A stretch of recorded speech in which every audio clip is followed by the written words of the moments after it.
Assalamualaikum warahmatullahi wabarakatuh.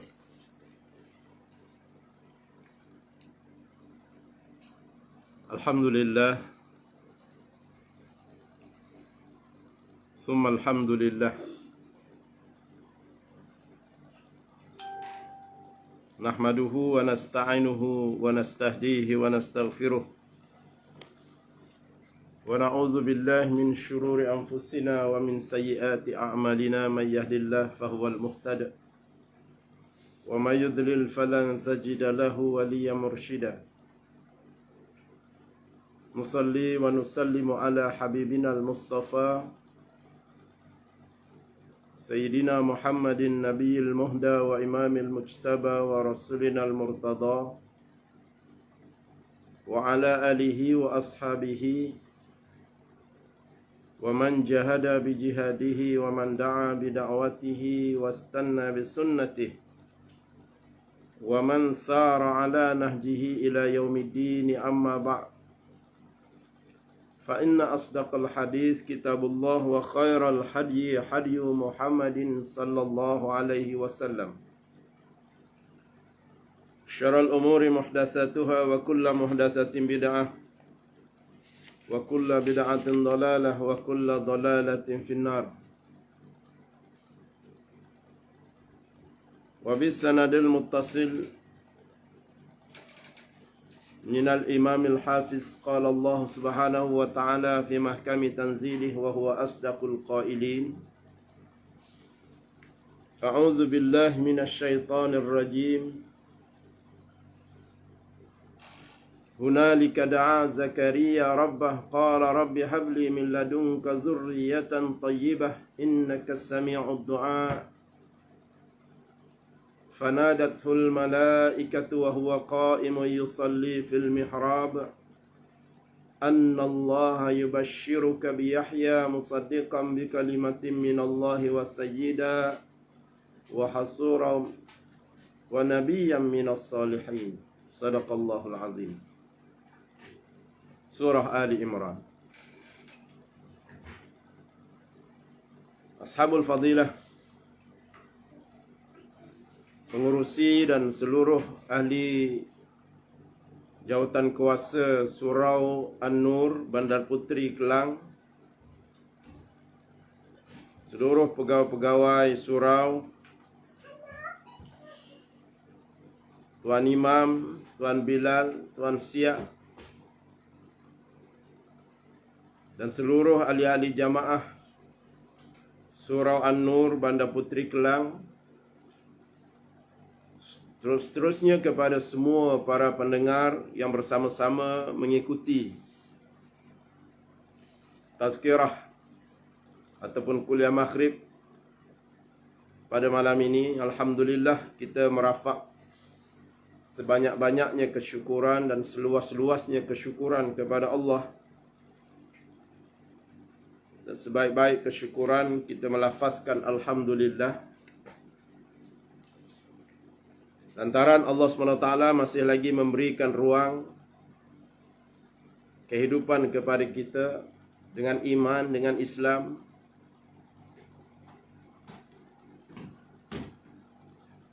dan jutaan nikmat yang tidak terhitung. Dan Alhamdulillah,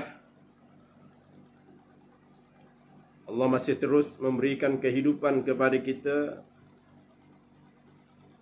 Dan pada malam ini Allah masih terus memberikan kekuatan dan ruang waktu untuk kita bersama-sama. Dan saya mengucapkan ribuan terima kasih pertama sekali kepada seluruh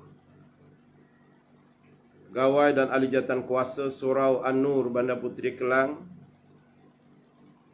dan seluruh ahli-ahli jamaah dan semua para pendengar yang mengikuti kuliah pada malam ini, kerana masih lagi berkesudian untuk bersama-sama dengan saya dalam meneruskan kuliah maghrib melalui kitab Madza Ya'ni fi Intima'il Islam, apa erti saya menganut Islam, dikarang oleh Sahibul Allamah Dr. Fathi Yakan. Alhamdulillah, dalam siri kuliah-kuliah yang lalu kita telah pun menyebut beberapa tajuk. Saya mestilah Muslim di sudut akidah, saya mestilah Muslim di sudut ibadah, saya mestilah Muslim di sudut akhlak. Kemudian saya mesti Muslim, saya mesti menyediakan ataupun dalam lingkungan rumah tangga yang Muslim, tanggungjawab sebelum berumah tangga. Dan pada malam ini kita sampai kepada tajuk tanggungjawab setelah daripada berumah tangga. Sidang pendengar yang dikasihi sekalian, sebagaimana yang kita telah pun fahami, setelah daripada Allah SWT mengatur kehidupan kita, bermula daripada pembentukan akidah. Selepas daripada itu, kita bergerak untuk terus memahami dan mendirikan dan menghayati ibadah. Di waktu yang sama kita membina pribadi kita dengan akhlak. Maka selepas daripada itu, satu tanggungjawab kerja yang mesti dilakukan ialah membina masyarakat. Dan masyarakat itu bermula dalam lingkungan keluarga yang Muslim. Dan Dr. Fathi Yakan dalam kitabnya telah pun meletakkan beberapa fasa tajuk, terutama sekali membincangkan tentang Muslim di sudut kekeluargaan, persediaan sebelum berumah tangga, semasa berumah tangga dan selepas daripada berumah tangga.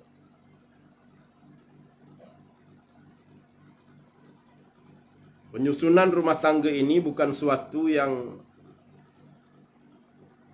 boleh dipandang sambil lewa, kerana ianya adalah merupakan dasar dan asas. Lantaran itu Allah Subhanahu wa taala di dalam Al-Quranul Karim telah menyebut dalam banyak ayat,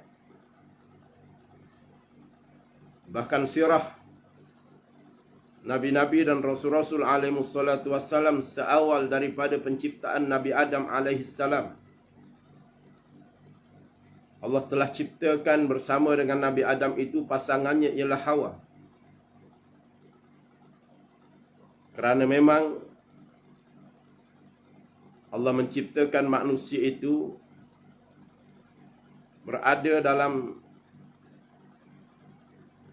sifat pertengahan antara sifat kebinatangan dan sifat malaikat. Manusia ada ruh, manusia ada iman, waktu yang sama manusia ada nafsu. Malaikat hanya ada iman, tidak ada nafsu. Binatang hanya ada nafsu, tidak ada iman. Tetapi manusia menggarap keseluruhan. Andai manusia lebih cenderung kepada keimanannya dan membungkus nafsunya dengan imannya, maka manusia akan lebih baik daripada malaikat. Malaikat sujud kepada Allah dalam keadaan tidak ada nafsu. Manusia boleh sujud kepada Allah dalam keadaan manusia ada nafsu. Tetapi sebaliknya, jika manusia membungkus pula imannya dengan nafsunya, nafsu yang mengatur kehidupan, maka jadilah manusia itu lebih teruk daripada binatang. Binatang tidak sujud kepada Allah dalam konteks sujud manusia kepada Allah. Binatang tidak mengenal erti ibadah, solat, puasa. Binatang hidup hanya sekadar dalam lingkungan naluri mereka. Mereka makan, mereka minum, mereka beranak pinak, mereka kahwin, mereka rehat, tidur. Begitulah skala kehidupan. Lantas kalau manusia hanya hidup dalam skala nafsu sahaja, dalam lingkungan nafsu, manusia akan lebih teruk daripada binatang ternakan. Ulaika kal an'am bal hum adall. Bagaimana Allah sebut mereka itu seperti binatang dan ada ketikanya lebih teruk daripada binatang. Teruk-teruk binatang, dia tahu naluri pasangan. Yang jantan kenal dengan yang betina dia kenal yang jantan. Tapi manusia apabila tidak beriman, kadang-kadang sudah tidak mengenal jantan dan betina, maka lebih teruk dan lebih sesat daripada binatang. Maka lantaran itu dalam Al-Quran Allah SWT telah pun mengatur sebagai panduan kepada kehidupan manusia supaya membina diri dan rumah tangga menjadi keluarga yang muslim. Bukan sekadar untuk menyampaikan maksud tujuan berumah tangga, tetapi akan terus menjadi legasi zuriat turun menurun untuk lahir dalam lingkungan melahirkan rantaian manusia yang muslim, yang beriman kepada Allah Subhanahu wa taala. Sebab itulah seawal Allah menciptakan Nabi Adam, Allah kurniakan pasangan kepada Adam itu ialah Hawa. Kerana Adam juga tidak terkecuali dilahirkan, diciptakan oleh Allah dengan iman, juga ada nafsu. Selepas itu dikisahkan kepada kita dengan anak-anaknya, Qabil, Habil, Iklima dan Labuda. Bahkan puluhan lagi anak-anak Nabi Adam yang tidak disebut secara khusus dalam Al-Quran. Kisah Nabi-Nabi yang lain, Nabi Musa alaihissalam, Nabi Adam, Nabi Idris, Nabi Nuh, Nabi Hud, Nabi Saleh, menceritakan tentang pasangan masing-masing. Allah menyebut tentang pasangan Nabi Nuh alaihissalam, pasangan Nabi Lut alaihissalam.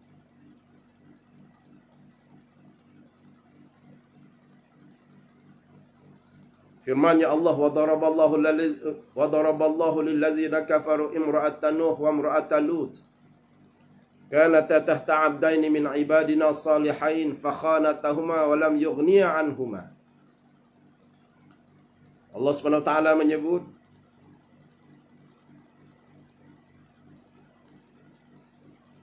kami datangkan kepada kamu satu perumpamaan, satu contoh, satu misal sebagai panduan untuk melihat perempuan-perempuan yang jahat, isteri-isteri yang jahat, isteri-isteri yang kafir. Lihatlah kepada isteri Nabi Nuh dan isteri Nabi Lut.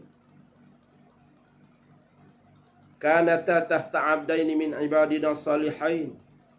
Dua-dua perempuan ini dipasangkan oleh Allah bersuamikan Nabi, manusia yang paling soleh, manusia yang paling taat kepada Allah.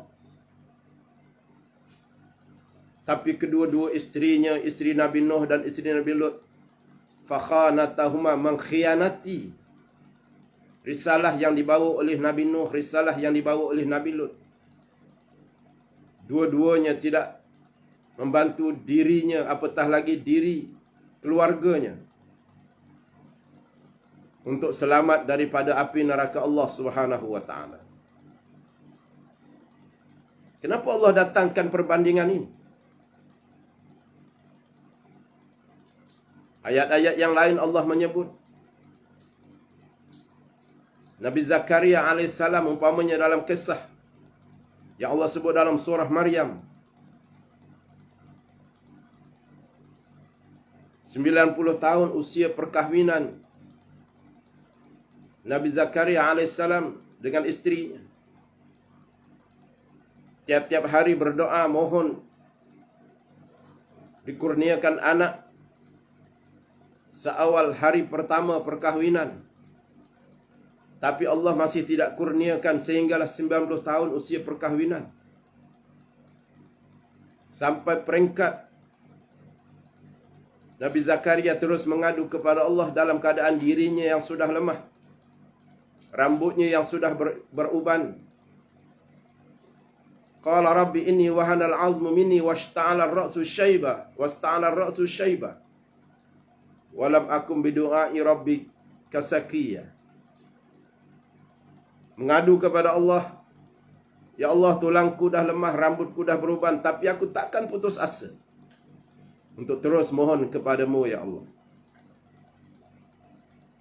Dikurniakan dirinya yang sabar dan isterinya yang sabar. Maka semua ini Allah datangkan sebagai satu panduan kepada kita tentang hidup dalam rumah tangga mempunyai matlamat yang mesti dicapai. Masing-masing menuju keredaan Allah Subhanahu wa taala. Dan masing-masing bergerak di atas tanggungjawab masing-masing. Suami tentu ada tanggungjawab sebagai suami, isteri ada tanggungjawab sebagai isteri. Silap kefahaman kalau kita menyamakan tanggungjawab isteri sama dengan tanggungjawab suami. Umpamanya bila Islam, beberapa hadis Nabi menyebut bagi seorang isteri, bila dia telah melaksanakan 4 perkara dalam rumah tangga. Pertama, taat kepada Allah dengan melakukan amalan solat. Kedua, tidak meninggalkan puasa-puasa yang wajib. Yang ketiga, taat kepada suaminya. Dan yang keempat, menjaga kehormatannya. Maka Nabi mengatakan, masuklah daripada pintu mana yang mereka hendak masuk. Pintu syurga mana yang mereka nak masuk, dia boleh pilih. Itu jaminan Nabi kepada isteri yang punya 4 sifat ini. 4 tanggungjawab. Tapi tidak pada suami. Tidak pada suami. Bila anak tidak sembahyang, suami akan ditanya oleh Allah. Jiran sebelah tidak sembahyang, seorang suami tidak boleh lepas diri. Sebab itu lingkungan kehidupan suami bukan sekadar dalam rumah tapi di luar rumah. Dalam tanggungjawab dakwah, mengajak manusia lain kepada jalan Allah, itu adalah tanggungjawab. Jirannya sakit, suami akan ditanya oleh Allah.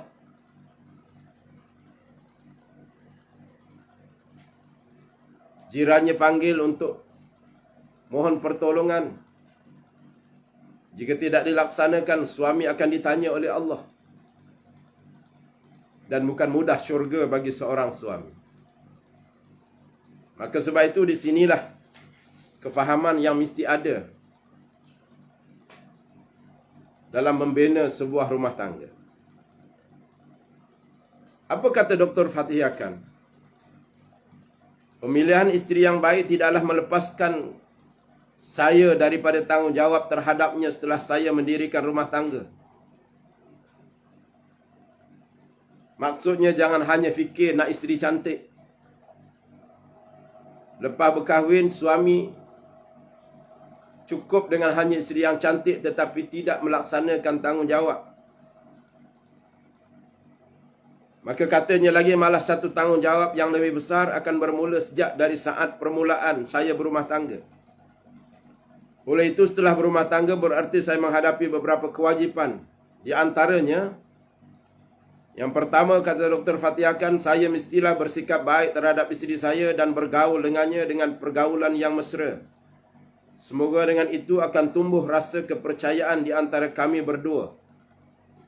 Semua ini dilakukan untuk melaksanakan sabda baginda sallallahu alaihi wasallam, khairukum khairukum li ahlihi wa ana khairukum li ahli. Rawah Ibnu Majah wal Hakim.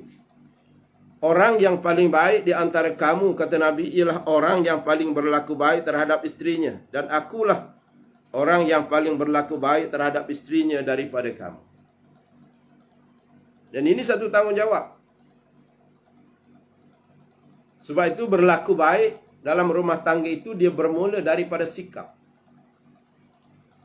Dia bermula daripada ilmu. Dia mesti melalui sikap yang baik. Dan mesti dengan pemikiran yang baik. Bukan dengan tenaga yang kuat, tetapi dengan pemikiran yang kuat. Kedapatan di kalangan suami-suami menggunakan kekuatannya untuk bergaduh dengan isteri. Sebab level isteri ini bukan tempat untuk bergaduh lawan kuat dengan suami. Kalau nak lawan kuat dengan suami, cari isteri yang mazal besar. Isteri yang jenis angkat berat. Johan baling tukul besi. Kahwinlah dengan orang macam ni yang gagah-gagah kalau nak lawan. Sebab bagi seorang suami, level dia bukan isteri kalau nak bergaduh, nak lawan kuat. Level dia ialah hak organ. Level dia ialah undertaker. Level dia ialah ahli-ahli wrestling. Tapi menggunakan kekuatan akal, kekuatan ilmu. Sebab itu persediaan dalam rumah tangga ialah persediaan ilmu. Bukan semata-mata tenaga, tapi persediaan ilmu.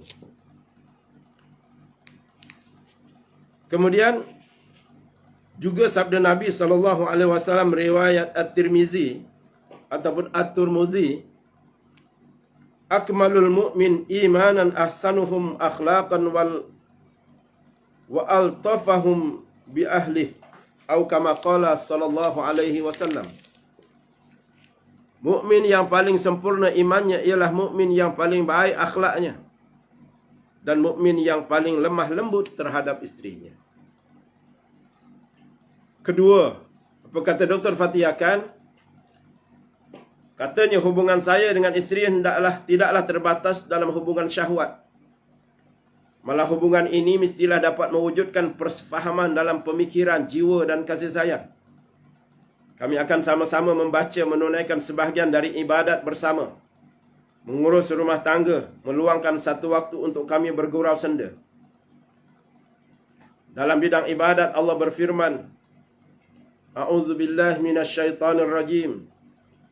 Wa'mur ahlaka bis-salati wastabir 'alaiha. Dan perintahkanlah kepada ahlimu mendirikan solat dan bersabarlah kamu dalam mengerjakannya. Firman Allah lagi, wa kana ya'muru ahlahu bis-salati waz-zakat wa kana 'inda rabbih mardiyya. Dan dia menyuruh ahlinya untuk bersembahyang dan menunaikan zakat, dan dia adalah seorang yang diredai di sisi Tuhannya. Dalam hal-hal bermesra dengan isteri, kita lihat baginda sallallahu alaihi wasallam beradu tulak dengan Aisyah. Begitu juga dalam mengerjakan kerja-kerja rumah, baginda SAW telah melakukan banyak kerja-kerja yang di antara lainnya menyusun kasut, menjahit dan sebagainya. Maka sidang jamaah dan sidang pendengar yang dikasihi sekalian, begitulah dipaparkan kepada kita tentang tanggungjawab sebagaimana disebut dalam Al-Quran pada ayat-ayat yang kita baca tadi. Soal sembahyang dan soal membina kesabaran dalam rumah tangga.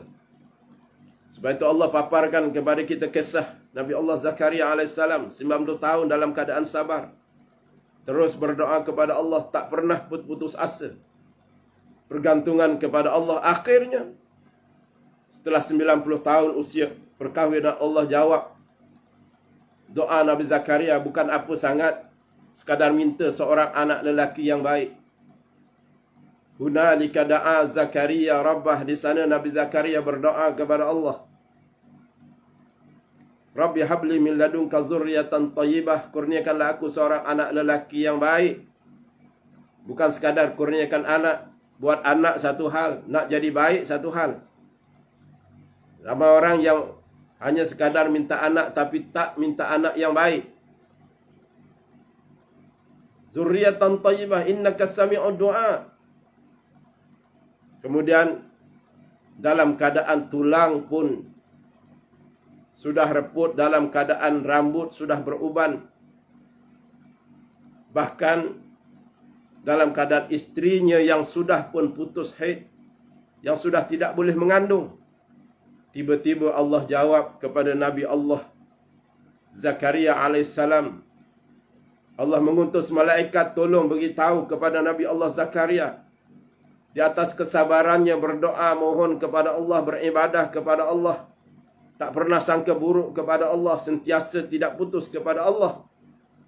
Fanadathul malaikah wa huwa qa'imun yusalli fil mihrab anna Allah yubashshiruka bi Yahya musaddiqan bi kalimati minallahi wa sayyidan wa hasuran wa nabiyyan minas salihin. Tolong beritahu kepada Nabi Allah Zakaria bahawa Tuhannya telah mengurniakan dia seorang anak, bersedia mengurniakan seorang anak. Belum lagi dikurniakan anak, Allah telah menamakan anaknya ialah namanya Yahya. Dan Allah bersedia memberikan 4 sifat yang baik kepada anaknya nanti. Wa sayyida wa hasura wa nabiyyan minas salihin. 4 sifat yang baik, sifat kepimpinan, sifat ketaatan, sifat kenabian, dan sifat orang-orang yang soleh ada pada anak Nabi Allah Zakaria alaihissalam yang bernama Yahya. Maka Allah telah menamakan awal-awal. Sebab itulah Nabi Allah Zakaria kemudian bertanya kepada Allah, Qala Rabbi anna yakunu li ghulamu wa qad balaghani al-kibar wa imraati akhir. Ya Allah, bagaimana kamu nak kurniakan kepadaku anak, sedang istriku dah tak boleh mengandung. Nampak macam sedikit kepelikan. Sebab apa? Sebab tadi Nabi Allah Zakaria minta kepada Allah, tak pernah putus, sehinggalah dia tahu bahawa isteri dia sudah tidak boleh mengandung, tetapi kenapa masih minta kepada Allah? Ini yang dimaksud meyakini kekuasaan Allah Subhanahu wa taala lebih daripada segala-galanya. Seluruh pergantungan diletakkan kepada Allah. Dan ayat ini bukan Nabi Allah Zakaria tidak percaya kepada Allah, tetapi untuk melahirkan satu rasa kebesaran Allah Subhanahu wa taala. Yang Maha Berkuasa mengurniakan dia menjawab doanya, untuk melahirkan rasa kesyukuran yang tidak terhingga. Walaupun istrinya sudah tidak boleh mengandung, tapi Allah masih bersedia. Maka sebab itu ayat surah Maryam ini Allah mula, mudah-mudahan maksudnya, Allah mulakan dengan kaf ha ya ain sad.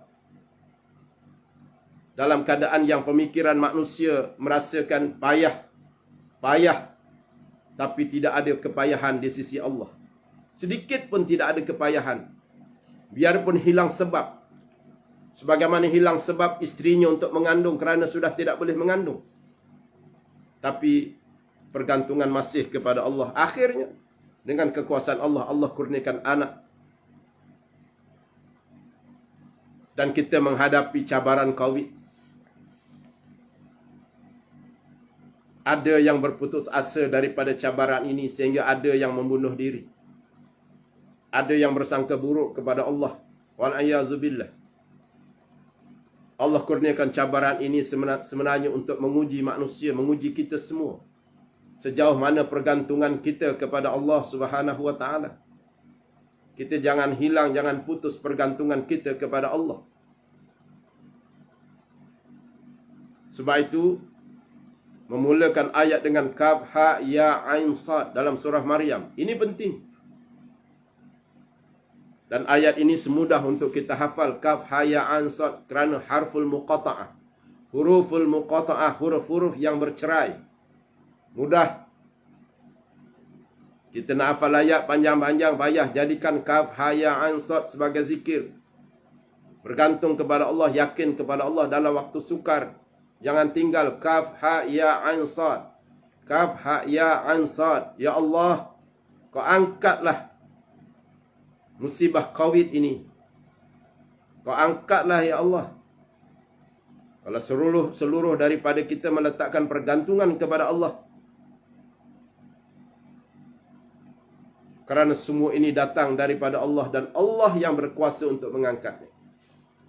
Kaf, ha, ya, ain, sad. Kaf, ha, ya, ain, sad. Kan mudah. Sebab tu dalam Al-Quran banyak huruf muqata'ah. Ada yang huruf muqata'ah 1 huruf, 2 huruf, 3 huruf, 4 huruf, 5 huruf. Ini untuk apa? Dia ada maksud yang besar. Dan semua para ulama tafsir mengatakan hanya Allah yang mengetahui. Kenapa Allah letak juga dalam Al-Quran? Untuk memudahkan kita. Kalau kita tak mampu nak hafal ayat panjang-panjang, takkan tak mampu nak hafal 1-2 huruf dalam Al-Quran. Supaya nanti tidak ada alasan datang kepada Allah langsung, tidak ada apa ayat yang kita bawa sebagai bekalan. Kalau rasa payah dengan ayat yang panjang, cukup dengan huruf muqata'ah. Kaf, ha, ya, ain, sad, 5 huruf. Kalau 5 huruf pun payah sangat, ada yang 3 huruf. Ada yang 4 huruf. Kalau 4 huruf pun payah, ada yang 3 huruf. Alif, lam, mim. Kalau itu pun panjang, ada yang 2 huruf. Yasin, Toha. Kalau 2 huruf pun panjang, ada yang 1 huruf. Qaf, Nun, 1 huruf. Kalau itu pun payah, tuan-tuan sekalian. Tak tahulah tuan-tuan sekalian. Kalau semudah Nun pun masih lagi beralasan nak payah, tak boleh nak hafal, tak boleh nak baca. Tuan-tuan sekalian, sebab itu malam ni bila kita nak tidur, tuan-tuan sekalian, Nabi peringatkan Aisyah sebelum tidur, khatam Quran dulu. Aisyah kata, macam mana aku nak khatam Quran? Mana sempat sebelum tidur nak khatam Quran? Maka Nabi kata, bacalah surah Ikhlas 3 kali, sama ganjaran pahala nak hafal Quran. Menghafaz satu Al-Quran. Membaca satu Al-Quran. Maka Aisyah membaca 3 kali surah Ikhlas. Kalau rasa payah baca surah Ikhlas, tak sempat, mata ngantuk sangat, bacalah Bismillahirrahmanirrahim, pendek sikit. Sebab apa? Sebab boleh jadi kita bangun pagi esok, boleh jadi kita tak bangun langsung. Allah terus tarik nyawa kita, tak pulangkan balik ke dalam tubuh kita. Maka kalimah terakhir sebelum kita tidur ialah kalimah kebesaran Allah. Ialah ayat-ayat Allah. Kalau bismillah pun panjang sangat, kerana kita terlalu ngantuk, itu yang diberi kesempatan kita. Bacalah yang pendek-pendek. Subhanallah. Itu pun panjang sangat. Ambil lah 5 ayat. 5 huruf muqata'ah. 5 huruf panjang, ambil 4 huruf. 4 huruf panjang, ambil 3 huruf. 3 huruf panjang, ambil 2 huruf. Ngantuk sangat dah. Mata nak pejam sangat dah. Tak sempat dah. Ambil 2 huruf. Yasin. Kita pun jalan. Kalau tu pun panjang sangat, ambil 1 huruf. Nun. Kita pun mula dengkur. Mula dengkur. Dengkur lagi panjang daripada huruf Quran lagi. Kalau itu pun payah, tuan-tuan sekalian. Payahlah. Jadi para hadirin yang dikasihi sekalian, itu yang kedua. Yang ketiga, kata Dr. Fatihkan, tanggungjawab ialah kesemua hubungan saya dengan isteri mestilah dalam batas lingkungan syarak. Tidak menjatuhkan nama baik Islam atau perkara-perkara yang diharamkan Allah. Telah diriwayatkan bahawa Rasulullah SAW bersabda, "Ma min ahadin yuti'u imra'atan fima tahwi illa kabbahu Allahu finnar. Atau kama qala sallallahu alaihi wasallam, kata Nabi, tidak seorang pun yang patuh menurut kehendak perempuan melainkan Allah campakkan beliau ke dalam neraka. Juga sabda Nabi, la yalqallaha ahadun bi dzambin a'zamu min jahalatin ahli. Atau kama qala sallallahu alaihi wasallam, seseorang itu tidak akan menemui Allah dengan dosa yang lebih besar dari dosa kejahilan isteri. Apa makna? Maknanya ialah, sanggup ataupun tidak, sesekali suami mengatakan tidak kepada isterinya, mengatakan jangan kepada isterinya,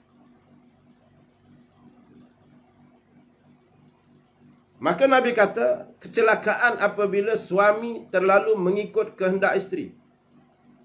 Dan suami yang patuh kepada isteri, bukan isteri yang patuh kepada suami.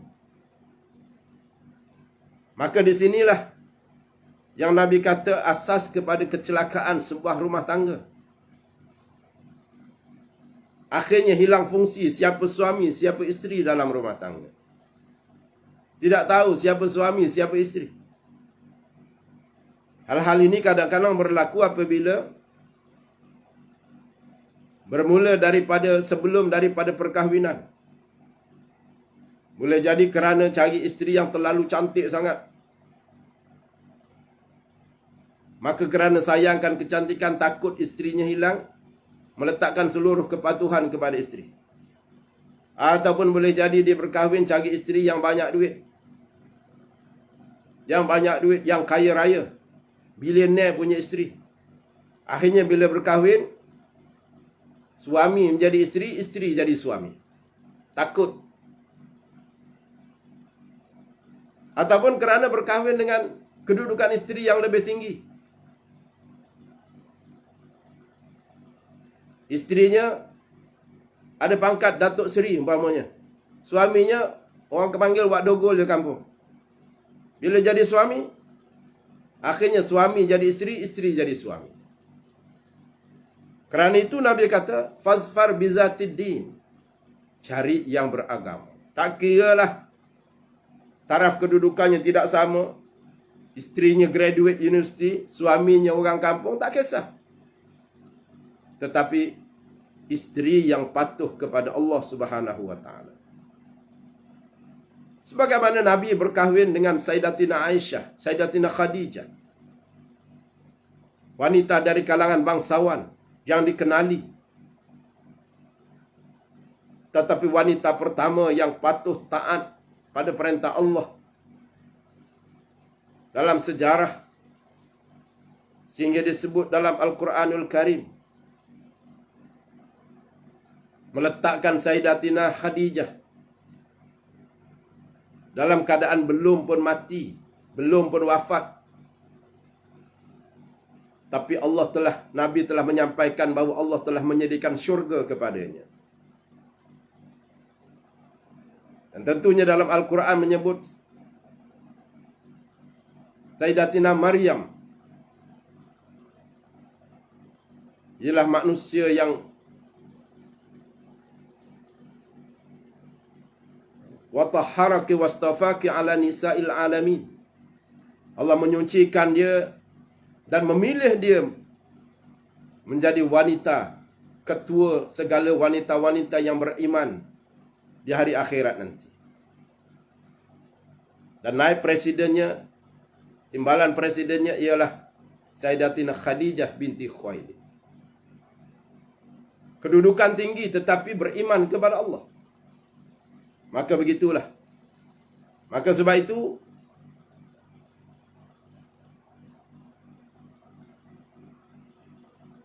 Allah Subhanahu wa Nabi sallallahu alaihi wasallam menggambarkan kepada kita bahawa neraka itu disediakan kepada suami-suami yang hilang kelayakan sehingga suami menjadi isteri, isteri menjadi suami. Nak kata jangan kepada isteri keluar rumah dengan tidak menutup aurat pun takut. Nak suruh isteri pakai tudung pun takut. Boleh suruh pakai mask tapi suruh tutup aurat tidak. Takut nanti kena jangkitan virus. Oh, takut mati juga. Tapi tak pernah suruh pun isteri untuk menutup aurat. Kan pelik tu. Yang wajibnya ialah menutup aurat. Mask kena pakai.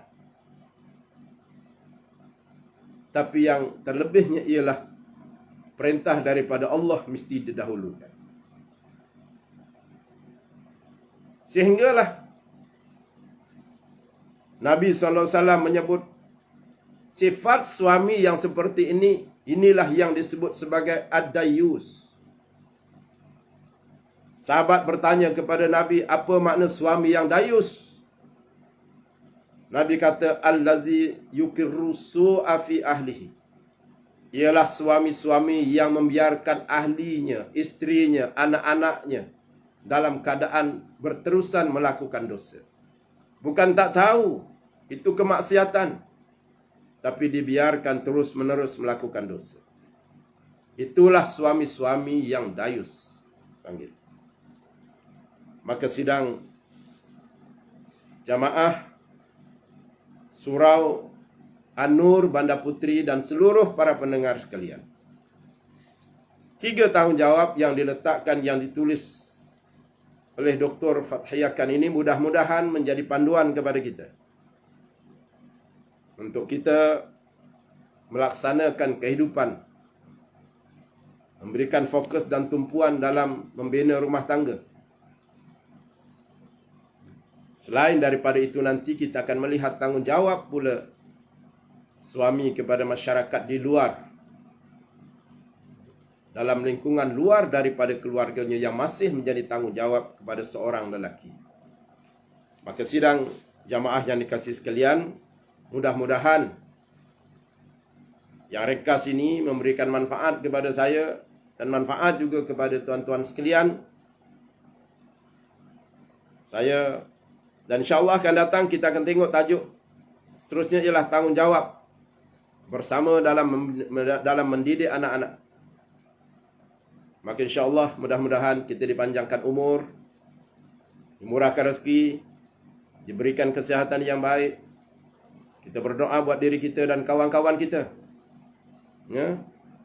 Musim-musim sakit, ada kawan-kawan seusia kita bahkan jauh lebih muda daripada kita telah pun dijemput oleh Allah Subhanahu wa taala. Itu biasa.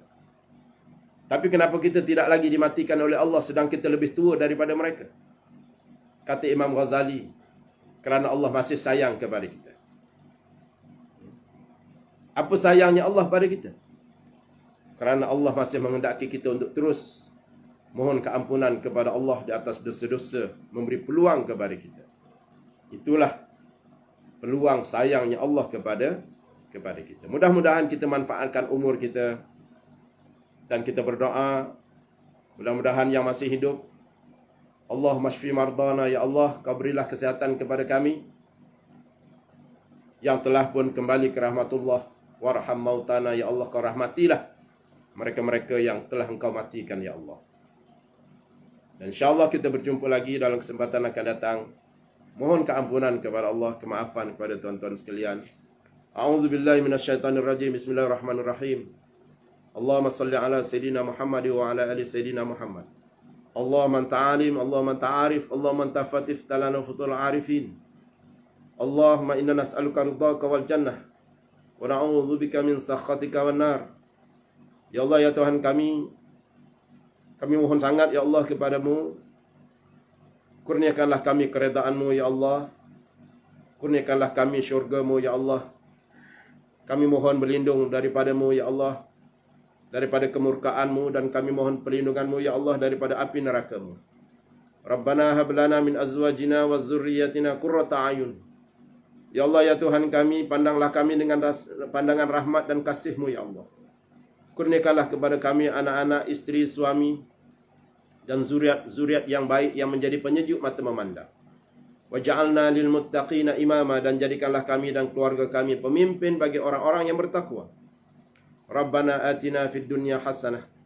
Ya Allah, ya Tuhan kami, seramai mana kami yang bersama pada malam ini, yang bersama selepas daripada ini. Kurniakanlah kepada kami kebaikan, kebajikan di dunia wa fil akhirati hasanah, dan kurniakanlah kebaikan kepada kami di hari akhirat nanti. Wa qina azabannar, dan tolonglah ya Allah selamatkan kami daripada api neraka. Sallallahu ala sayyidina Muhammadin nabil ummi wa ala alihi washabihi ajma'in. Walhamdulillahi rabbil alamin. Assalamualaikum warahmatullahi wabarakatuh.